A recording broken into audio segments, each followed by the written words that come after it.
Hi everyone, I'm Daniel Shieh. I'm an artist from Taiwan who has been living in the States for many years now and finished grad school last May. I've been working as an artist since then here. And thank you for the opportunity to talk about my work today. I hope everyone is staying safe. I'm currently in Cincinnati as an artist in residence at Waypool in Camp Washington. An artist in residence is basically art organizations. They give you time and space to create a project. And I'll go into that in more detail later about what I did as an artist after graduating from school. My main practice is creating interactive works of art involving two or more people, where the participants are invited to observe each other in a new way through the artwork and create different ways of being with each other. These kinds of works that I do fit into the field of art called relational aesthetics, which is a field of art where the artwork creates a relationship between people as they participate in the artwork. And this relationship created is the most important aspect of the work. Relational aesthetics is a term created by French curator Nicolas Bourriaud in the 1990s to describe the tendency to make art that is based on or inspired by human relationships and their social context. Some of the most well-known artists who create this type of work include Ricard Tirwani in his work entitled Free. He invited museum goers to create and eat pad thai together. Another is Tino Segal in his work titled This Progress. It is a museum show where when you go into the museum, you encounter no objects on display, but rather a series of people progressing from a child to an elderly person who will then engage you in conversations on topics ranging from what it means to be successful, what progress means to you, and what does it mean to age, as they lead you through the entire museum space. So one of the main reasons that I'm interested in this type of work is because it doesn't pose a barrier on an audience who might not be knowledgeable about art history. Regardless of your understanding of art history, whether you're older or younger, or you're able to get something out of the work. Um, Also, by putting a focus on human relationships and thinking creatively about what new relationships could exist between people, it's a way of celebrating our humanness while also at the same time challenging oppressive ways of treating other people that have been considered normal. So one of my first projects that I did on this topic is called Coexist. It's a structure that invites two people to look at each other's eyes and listen to each other's breathing. So inside the structure, there's a mirror so that when two people stand at an angle to each other and look inside, they can see each other directly in front of them. There's a headphone that they can put on to listen to each other's breath. When you're looking inside, the structure hides most of the other person's body, and you can temporarily stop thinking about what the other person looks like and have a really direct interaction with another person where you feel their humanness through their eyes and breath. This video would just show what a participant sees and hears when they're using the structure.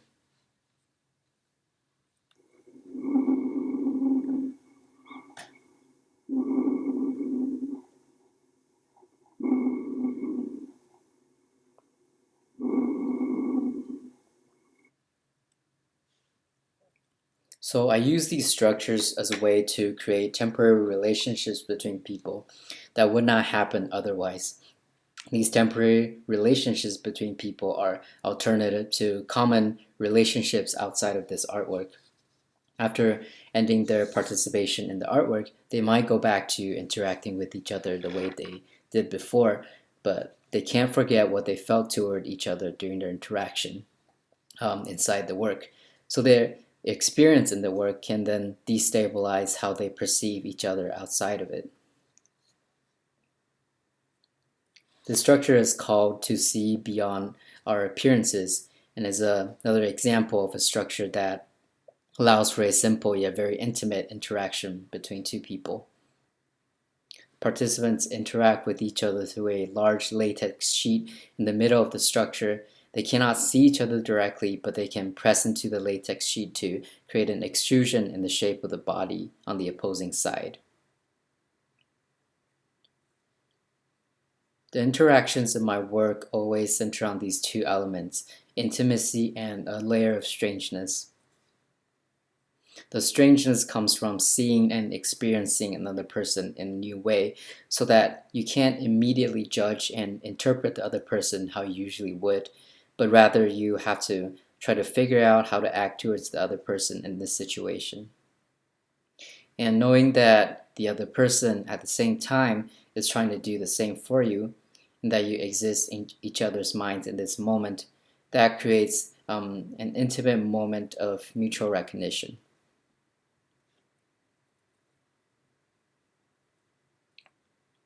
My work process of creating an artwork always starts with putting together imagined scenarios of interaction between people.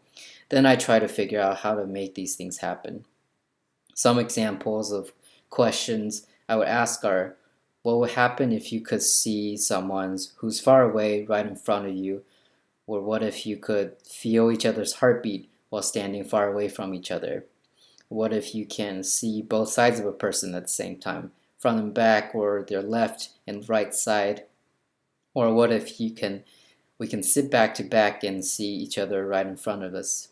So it's all these questions that imagine a way of seeing and experiencing another person in a way that is direct and indirect at the same time, and create the sense of rediscovery of the other person. I usually don't use digital means such as live feed cameras or screens, because somehow that takes away from the realness and directness of what you're seeing and experiencing. There's always this slight delay on the other person's end that tells you you're not really interacting with the other person in real time. So this work is called Sit With Me, which focuses on the question, what would happen if you could see your eyes at a distance that you would see someone else's? So two participants can look through the blue panel eye holes, and the small mirror reflects just your eyes and not your body. So when you're sitting there, you see your own eyes across from you, but you see the body of the other person sitting across from you. And it creates this illusion that the other person has your own eyes. And as you can see, people start mirroring each other's movements when they're sitting down.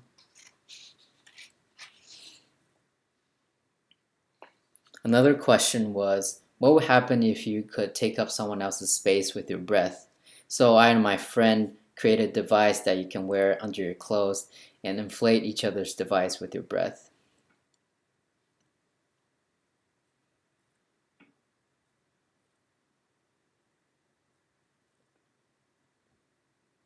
So there are two interactive devices shaped like lungs.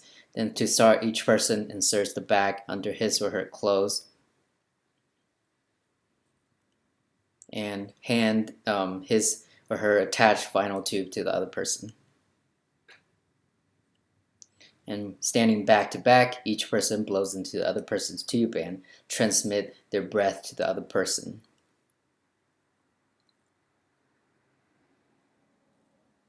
With each breath, the bags gently heave, pressing their warmth against the person's body. Being in contact with the bags, each person is able to sense the rhythm of the other person's being. This project asked the question, what would happen if you could look at each other indirectly in public? It's called corner mirror, and it's set on public sidewalk setting. And at this spot, the mirror function kind of similarly to traffic safety mirrors, but is fixed at an eye level.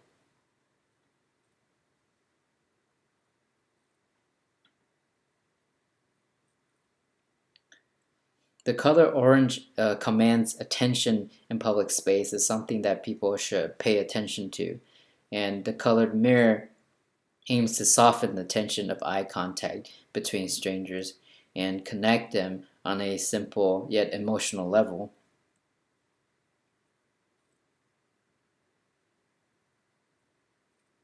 Underlying all these questions that I use to come up with new projects is a broader inquiry into the power dynamics between different ways of looking at another person. Meaning, I use my structure almost like iterative prototypes to explore these couple questions that I have in mind, which are, how far and how close can two people look at each other? What are the different effects of looking at someone for, say, 10 seconds versus 10 minutes?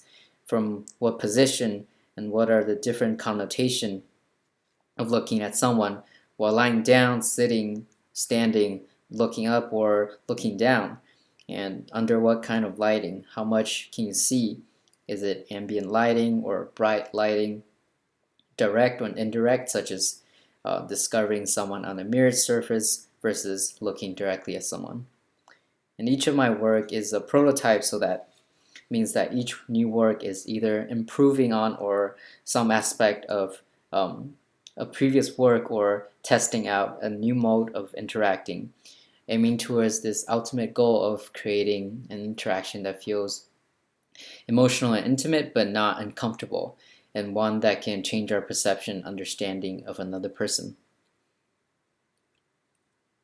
This piece is called Light Booth, and it challenges the participants' willingness to reveal themselves to another person.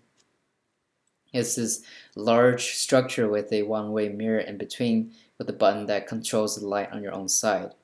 Once one participant turns on the light to reveal himself, he can only see a reflection of himself, and the other person can look at him from the dark. The other person might feel obligated to do the same to reveal herself for the other person, and this process of presenting oneself to another person and having him or her reciprocate one's action provides the basis of a connection between two people. Putting the choice of revealing and hiding into the hands of the participants makes this dynamic of being visible very obvious. The act of looking rarely creates an equal dynamic, and there's often a power imbalance because one person is looked at and the other person is looking. When both participants turn on their lights, it's communicating that I am putting myself in the light to make myself visible to you. And this mutual vulnerability and display creates a tacit understanding between two people. This piece is called The Way You Look, and it's a sculpture acted by two people who can be strangers or acquaintances. The title is alluding to the direction a person looks at, how a person looks like, and the way a person looks at another person. So two people can enter the large spheres and sit facing a smaller sphere. With two mirrors inside these smaller spheres, users can see each other's side profiles simultaneously. So they're looking at each other, look at each other. In this act of mutual observation, the two people can feel each other's gaze, whether it's a shy, loving, respectful, or a curious one, and they can discover how the other person looks like when they're looking at you. This situation makes the person looking very clearly the person also looked at. Sure, when people make eye contact in normal situations, they are looking at each other, and the power imbalance occurs when one person is looking at another person who doesn't know that they're being looked at. So in other words, like spying. And in that situation, one person is the looker and one is the looked at. So this structure takes that power imbalance and shifts it in a way that there really is no more imbalance. It's like two people are spying on each other, but now I'm making it sound a little ominous, but in reality, it's more lighthearted. It feels like you're both presenting a private side of yourself to another person, when in reality, they are just looking at the side of your face.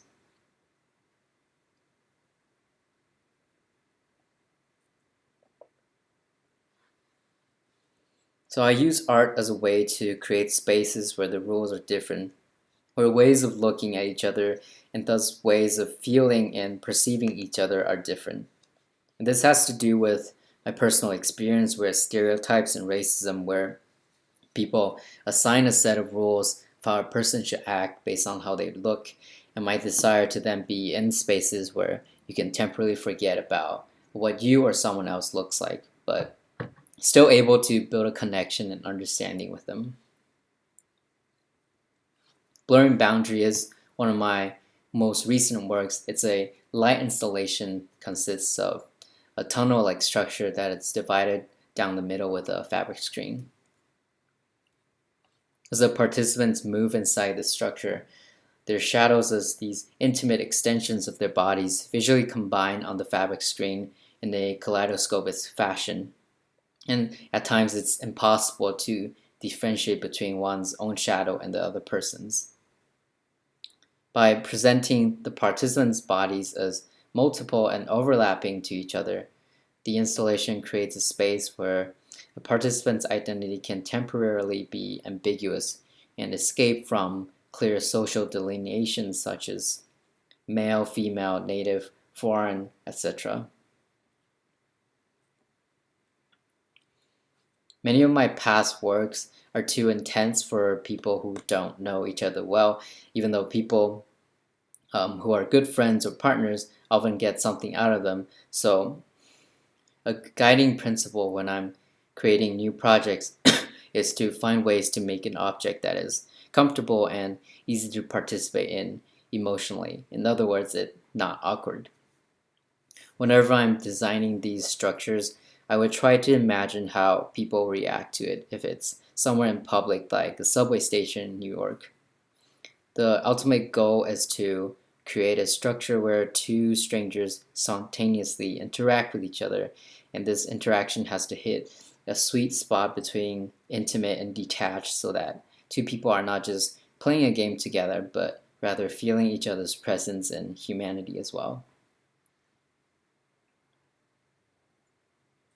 And shadows is a great way to encourage people to interact with each other without much effort because it's such an intuitive thing that most people will interact with lights and shadows without instructions. And inside the space, it's hard to tell where the other person is, how they look like, and which shadows are your own with the other person's. So this layer of detachment makes the intimate experience of overlapping your shadows with someone you just met a more comfortable experience.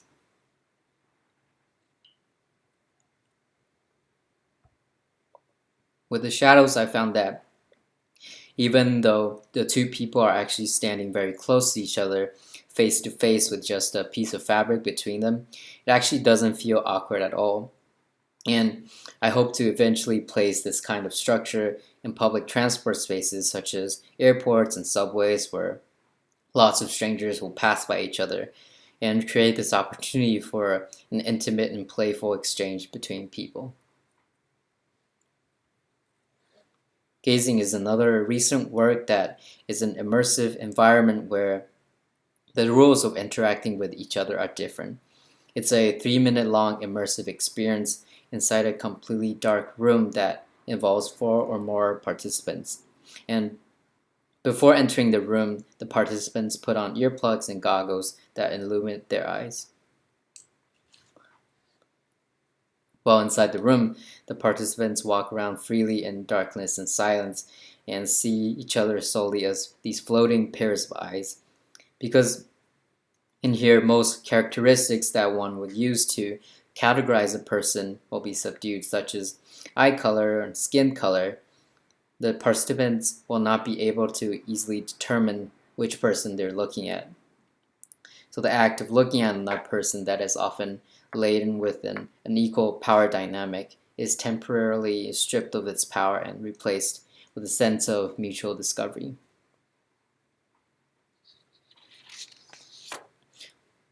While inside the dark space, it's actually difficult to tell where you are within the space. It feels like you're floating around and you are each other's beacons. When a person turns around, they completely disappear from view, so there's no possibility of looking at another person without them looking at you. When you see another person's light, it means that you are looking at each other. So this is an upcoming project titled Find Me Across Time and Space. And with this one, I'm going to explore distance as a way to create an interaction that is both intimate and detached. It is a performative installation over a span of hilly terrain in the sculpture park. So 2 wooden chairs that are elevated 8 feet tall are installed facing each other 150 feet apart. And I'm inviting 2 participants to separate and ascend a chair across from each other.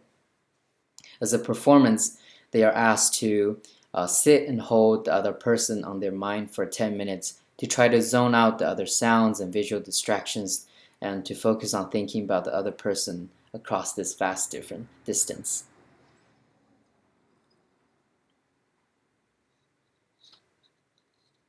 At such a distance, the participants almost appear as a dot in the landscape to each other, and it makes it difficult to discern the other person's feature or feel that person's presence and humanity. This experience is at once personal and interpersonal because the participants attempt to hold the other person on their mind as a private act, as another person cannot feel when you are thinking about them. But since both participants receive the same instructions to think about the other person, they know but cannot feel that far in the distance the little dot in the landscape is also thinking about them and reciprocating their own actions.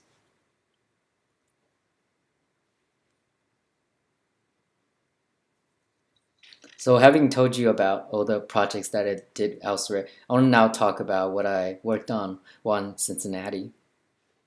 At Waypool, I worked on a public art project called Familiarly Foreign, where I interviewed non-Asian people from Cincinnati and also all over the country about what kinds of Asian objects they have in their house and the stories behind them.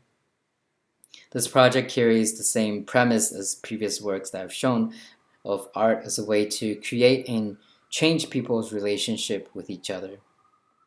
Before I tell you more about this project, I want to first talk a little bit about what is public art. Although many of my past projects are placed in public, with this project familiarly foreign, I wanted to expand my practice from public art that is just a static object into public art as a public process that involves many different people. This type of public art is called new genre public art, and it is defined in contrast to more traditional public art where artwork is a static object that is placed in a public space. And this is the most common form of artwork that people might think of when we talk about public art. And it can also be called art in public places instead of public art to distinguish it from the new genre public art. So the new genre art is public both in its process and product. This means that the process of creating this artwork involves many people and it's often a collaboration between artists and the community where the artwork will ultimately go. So the word public and public art here is referring to a group of people, the public rather than just public space.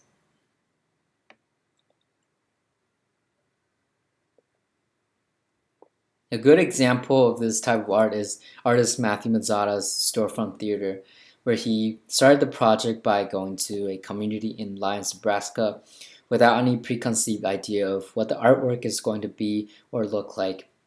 And he held these outdoor living rooms sessions, then talked with local residents about their town, their memories and hopes and dreams for their community.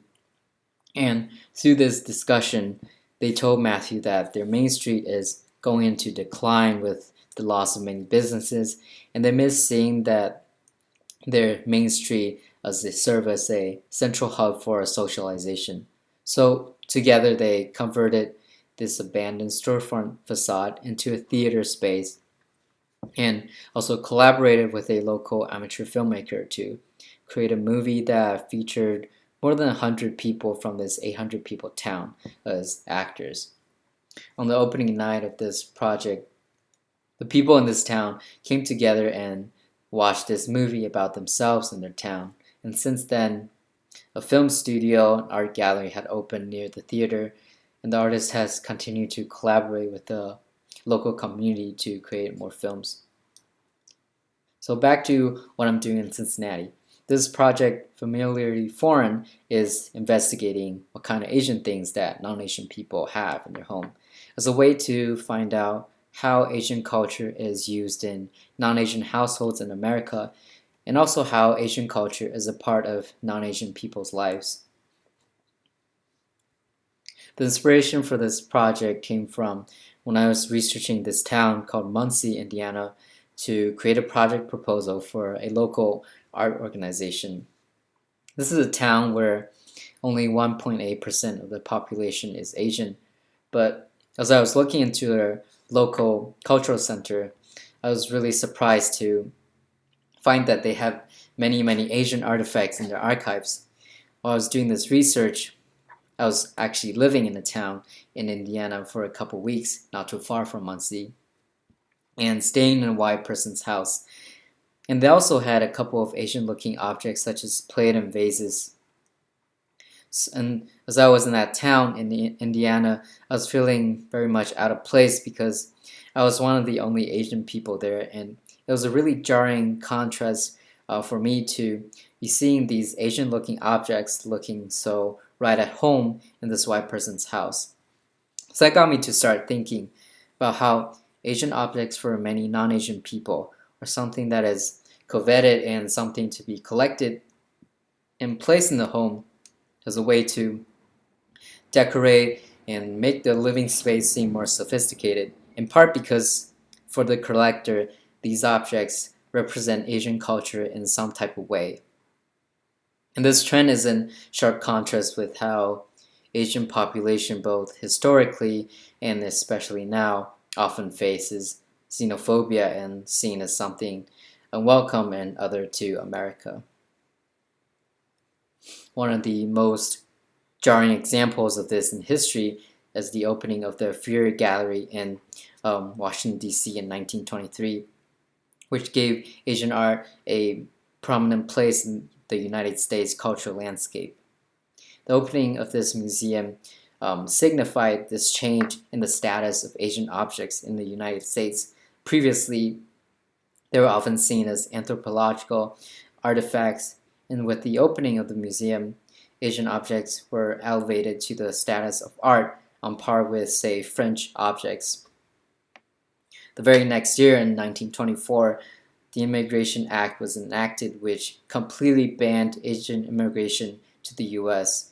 So this was a very stark example of how, historically, the objects that represent Asian culture is very much a valuable and welcome thing, while the people that actually practice this culture is seen as something unwanted. So this project takes this contrast as its starting point to investigate in what ways Asian objects are a part of non-Asian people's lives in the current time. It consists of four main components, which is interview, exhibition, archive, and replication, and each component has its own goals. For interviews, it is to start a dialogue and relationship with the people who have Asian objects. For the exhibition, it is to create a space that gathers these objects and put the forms of non-Asian people's curiosities on exhibit. And for the archive, it is an online database accessible by a broader audience and serves as a resource of evidence of how Asian objects are used by non-Asians. And for the last, replication, it is to plan this project with the goal of expanding and investigating Asian objects in many different towns across the U.S. that have a low Asian population.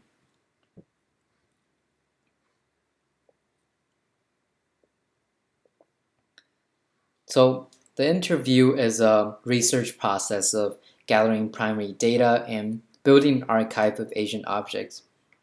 With the interviews, I'm trying to answer two main questions.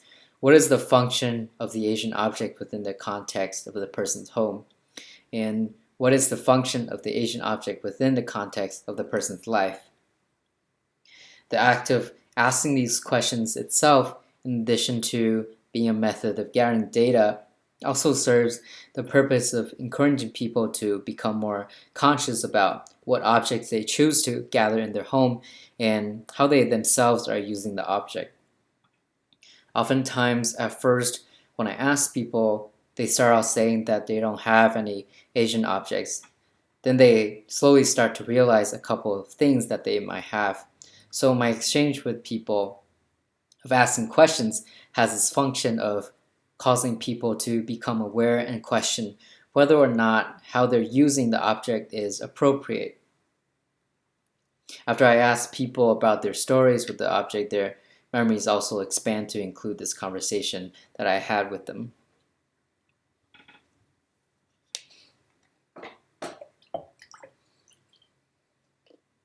So the items I found from interviews are categorized into 5 types. The first is travel. This category is for when the person has the Asian object because they traveled to the country and brought it back as a souvenir. For the second category is aesthetic interest. And this is when the person did not travel internationally but got the object because they like the way it looks and perhaps the culture that the object signifies to them. The third is adapted use, which is when the owner uses the object in a different way than its original intention. The fourth is inheritance or gift, which is when a person receives the object from family or friends, sometimes without a prior interest in Asian culture, and the object reminds them of the people who gave them the object. The fifth and last is practice, which is when the owner utilizes the object how it's originally intended to be used and uses it often so that the culture that is related to the object is a significant part of their life. So objects that fall into the travel category include bamboo stools and ancestor money from Taiwan, wooden cowbells from Thailand and Vietnam, teacup from China, old music cassette tapes, and a sun hat from several Southeastern Asia countries. This ancestor money in particular came from a person I interviewed in Cincinnati. The ancestor money, it's something that people burn in Taiwan in front of the house or at temples as an offering to ancestors. Well, a couple of years ago while he was traveling to Taiwan, this person, he passed by a temple and a couple of the half-burnt paper money flew out near him and he picked a couple up and kept them. And then he came back and framed them and now hangs on his home, in his home around other framed artworks. In addition to the ones that he picked up, he also went to buy a pack of the money from a supermarket to bring back with him. And it currently sits in his drawer full of these miscellaneous things at home.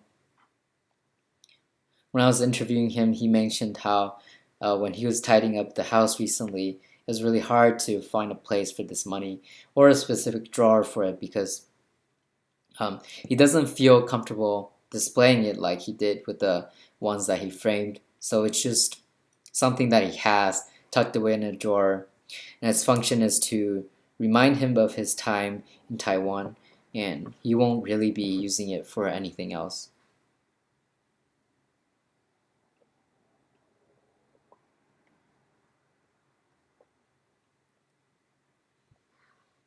It was really interesting to me how religious objects in Taiwan is seen as something aesthetically appealing from his perspective, and the reverse often doesn't happen. I haven't really met any Asian person who would keep a cross or a figure of Jesus or any item indicative of a religion of Western origin in their house as decoration or a souvenir. And seeing this religious object used in such a manner indicates the broader history of Western religions such as Christianity as a religion that's spread through colonialism, such that Christianity is widely understood as a religion, while Buddhism and other Asian religions can be easily used in a purely aesthetic manner.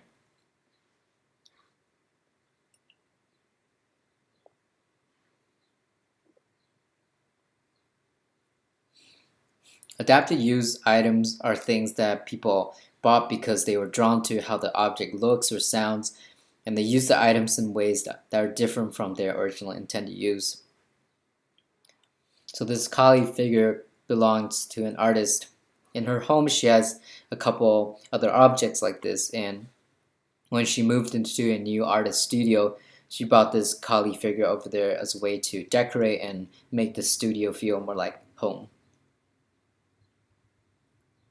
This is an antique Korean window brought back from this person's trip to Korea about 25 years ago, and it's currently used as a coffee table in his house. These are some mugs with calligraphy belonging to a person who has studied abroad in Asia and learned calligraphy. And he uses these mugs as organizers for keeping quarters and receipts, and also a pair of his chopsticks. So this is a weeping Buddha, and the person who owns this had a childhood friend who, when she visited her when they're in college, she saw one sitting in her apartment, and she was really drawn to its shape and the idea that the weeping Buddha is supposed to hold the world's sorrows for you. So she and her friend then went back to the same thrift store, in part hoping to also get a weeping Buddha for herself as well. And they ended up finding one, and it currently sits on her desk, sitting next to some rocks that she picked up on the beach where she grew up in California. And she describes this Buddha as having a calming presence and serving as a force of good in her apartment.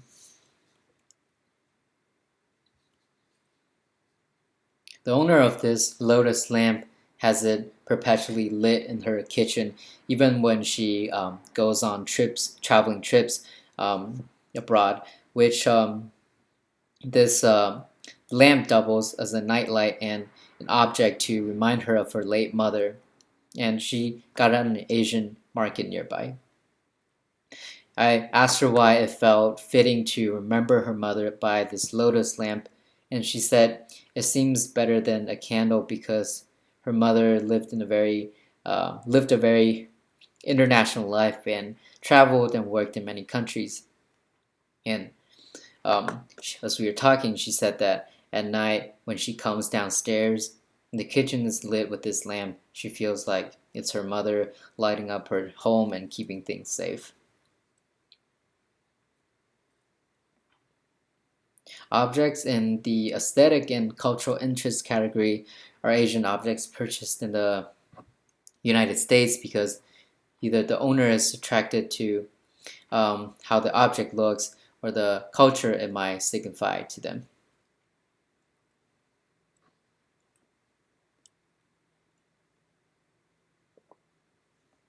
So this is a white Chinese dress that the owner found in the thrift store when she was 15 years old. She said that she bought it because she thought it was beautiful and will figure out later how to wear it. But she couldn't really find many opportunities to wear this dress. And once for Halloween, she wore it combined with a modified ghost costume to dress up as the season winter. And she mentioned how she had a friend in high school who was Korean and was either there when she bought the dress or after when they were hanging out. And at one point, she said to her, if you wear that, it looks cool, but if I wear that, I'm just a nerd." And she says that what her friend said has been with her, and she definitely thought about that later in life when buying clothes.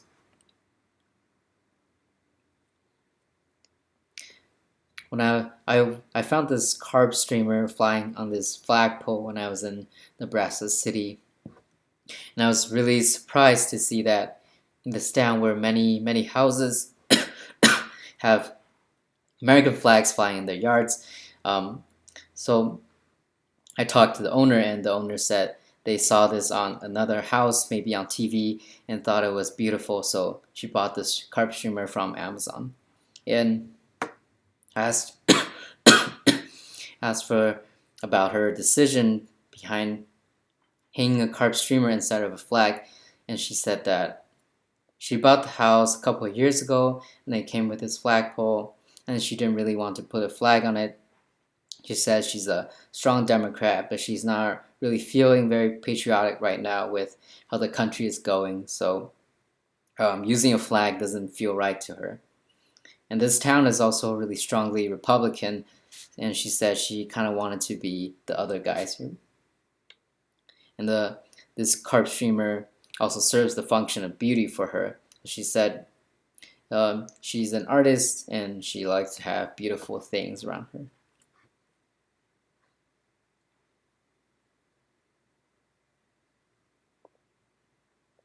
Inheritance items are, or gifted items are, these things that people receive from friends and family and remind them of the person who gave them the object. For the geisha doll, the owner grew up seeing in her grandmother's house in the 80s and remembers always being careful when she was playing in the hallway around it. After her grandmother passed away, she inherited it and it moved with her several times. And recently, she gave it away to her cousin because she no longer feels comfortable having this item. And she said that it feels a bit about it feels a bit like cultural appropriation, and she has other things to remember her grandmother by. She said that when she thinks about the doll, even after having it for more than 10 years, she still pictures it in her grandparents' house. Like that still feels like its true spot. And when she had it in her own room, it just kind of felt out of place. This shell carving was already in the owner's childhood home around the 80s when she was born. So her father was in the military and was stationed in Japan for several years. When her father came back, he brought many things with him as he really loved Japan. So growing up, she was surrounded by several of these things that he brought back, and one of them was this shell carving. She remembered that she would always ask her father to let her play with this object and spin the little water wheel inside the shell. She said that she spent a lot of time as a child staring into this, trying to shrink herself down into it in her mind and dip her toes in the water by the boat. And she describes how her dad's time in Japan was really significant in his life and in turn became a constant part of her life growing up as well. She said that he would teach her Japanese and sometimes he would say things in Japanese just to annoy her mom because she didn't understand it. And later in life, he unfortunately contracted dementia, and when he was living in the care facility, he would only speak Japanese. And she currently has this object just hidden in the chest next to her bed because she's worried like her young children will break it if they play with it. So, practice items. These are items that people use according to their intended function and are an integral part of their lives. In other words, they have adopted these cultural practices that the object represents and uses them often.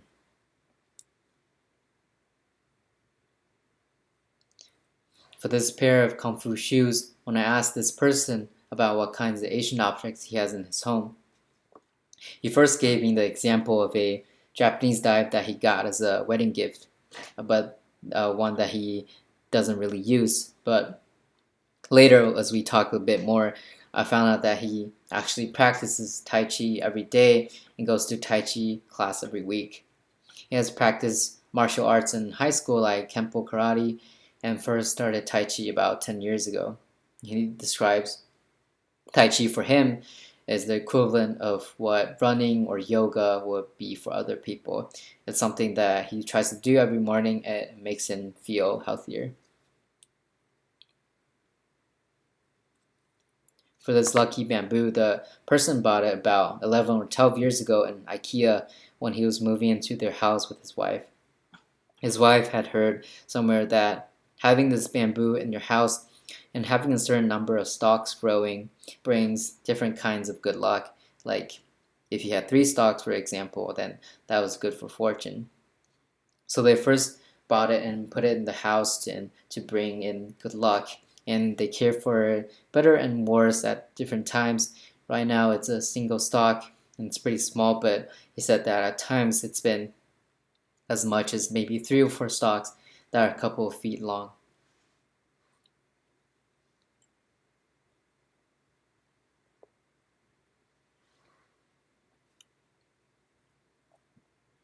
This person learned how to use chopsticks from his grandmother and mother, and he grew up Jewish. And the big thing every year for Christmas is that his family would get a lot of Chinese food. They would either go out for Chinese food or order Chinese food and then go out to see a movie, because there was during those times when usually nobody else was out eating Chinese food or at movies because they're all having Christmas dinner. So Chinese food was a staple in his household. On his birthdays, his mother would always take him out to Asian restaurants, and at home he used to make himself something he calls crab rangoon egg rolls. And this pair of chopsticks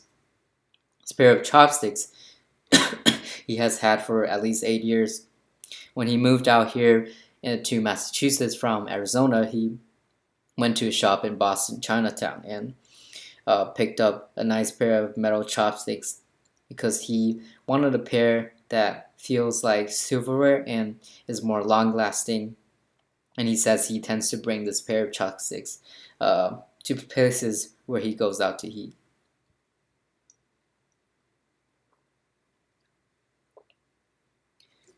Every Friday, he says he does this thing that is a tradition between a couple of his friends now.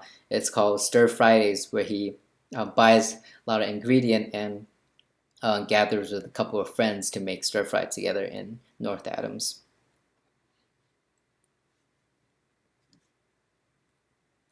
So for the exhibition component of this project, the exhibition serves as a physical form for these objects that I interviewed about in Cincinnati to come together, creating a display resembling that of anthropological museums that gather and show a large collection of exotic or mysterious Asian objects for the purpose of trying to give a local audience an understanding of a specific culture or type of people. But in contrast to that, what's actually on display here is not the beauty and curiosity of the object, but rather revealing how the object is treated and used, and a literal display of the kinds of curiosity there is towards Asian object and culture from non-Asian people.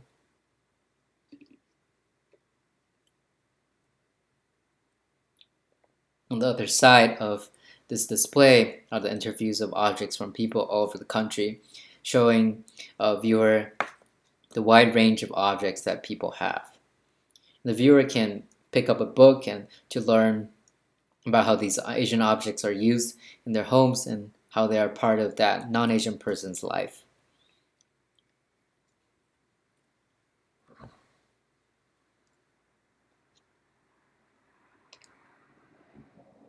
By gathering all these household objects together, I wanted a person walking into this exhibition to have this initial false perception that these items are coming from some Asian person's home and that this is a display of their life for you to learn about. But as they take a closer look at their interview books, I want them to then realize that all of these objects came from non-Asian people in Cincinnati.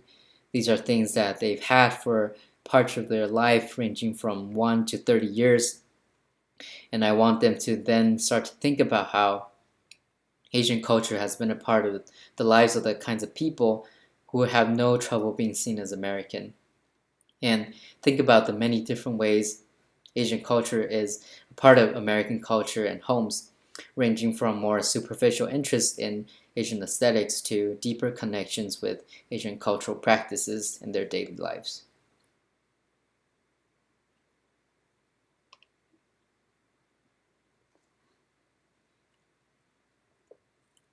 Another layer of meaning is that many of these Asian items, actual Asian people wouldn't have them or wouldn't want to keep in their home.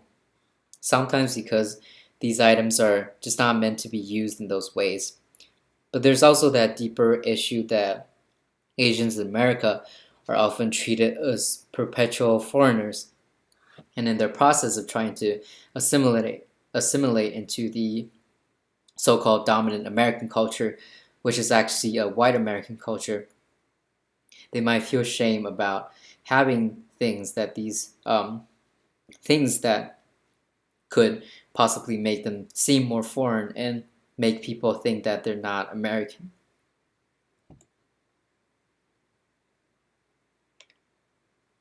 As a person who has always felt more American than Taiwanese, I know personally for many years when I was living here, I was very self-conscious of the kind of things that I have that might make people think of stereotypes.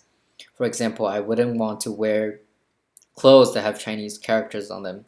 And this act of cutting association with Asian elements is in a very sharp contrast to how non-Asian people would adopt Asian things, even Asian character tattoos, as a way to add complexity to their life or personality.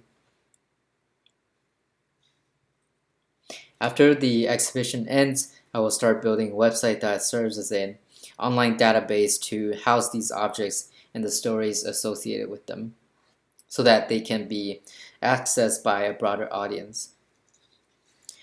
The purpose of the archive is to bring to light the contemporary use of Asian objects.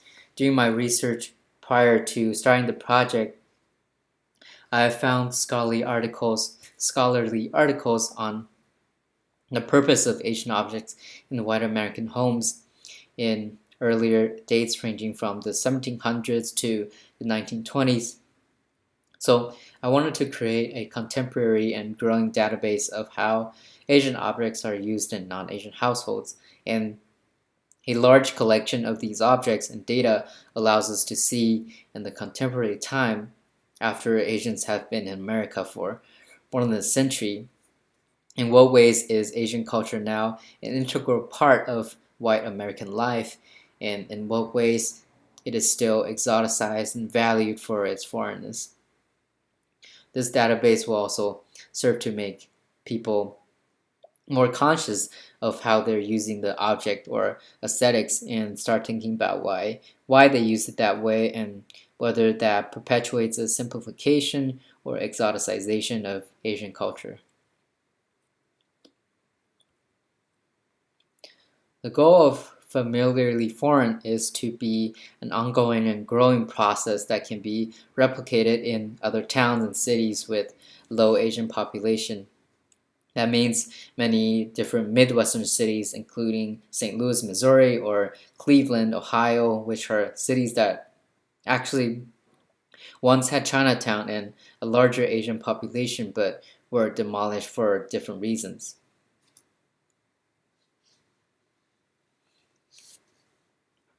As an ending, I just wanted to share a little bit about my professional trajectory and what I did after graduating. So I definitely remember finishing a BFA in undergrad and suddenly not knowing what should come next and how I can keep making art. I interned at an art gallery in between undergrad and graduate school. But what was most helpful for me was working as an artist assistant for full-time artists one summer during graduate school and learning about the ways they network, how they structure their days and their money, and how they seek out new opportunities for a commission to be able to sustain themselves on making art. And obviously, that's not an easy thing to do and will take many years before someone can actually be able to do that. But having the opportunity to learn about their discipline and of how they make art and treat making art as a serious career, how they put their energy into all aspects of being an artist, not just creating physical artworks, but also documenting their works, writing about them, and making plans for how to grow their career. So I finished my graduate school degree last May, and I've been attending artist residencies around the country, such as this one at Waypool. Artist residencies are great because generally they give you some funding, access to tools and space, and opportunities to have an exhibition of your work so that you can build your resume. Some residencies require you to propose specific works that you will create during the residency, and those generally offer a larger stipend for you to create projects with. Most people can't do too many residencies per year because it takes time away from working a job. But I and some people I know have freelance jobs or are lucky enough to get a remote job working for another artist so that they can have income even while doing residencies. When I work on my projects, I have a general guideline in my mind, thinking about what kind of projects I want to be making in a couple of years. When I was in undergrad, in grad school, I started working on commissions that are lower budget with a couple of $100. And slowly, over the years, I worked my way up and recently created a project that is $4,000 in budget. I have a rough career plan to be working on projects that is in the 10,000 range in 2 years. So having this goal helps me think more clearly about what opportunities I want to get, what art organizations might give me that amount of funding, and what opportunities I can focus on getting this year to get closer to that $10,000 range. So thank you again for this opportunity to share with you my work. I received many great questions, and I'll be sending the answers to Maria.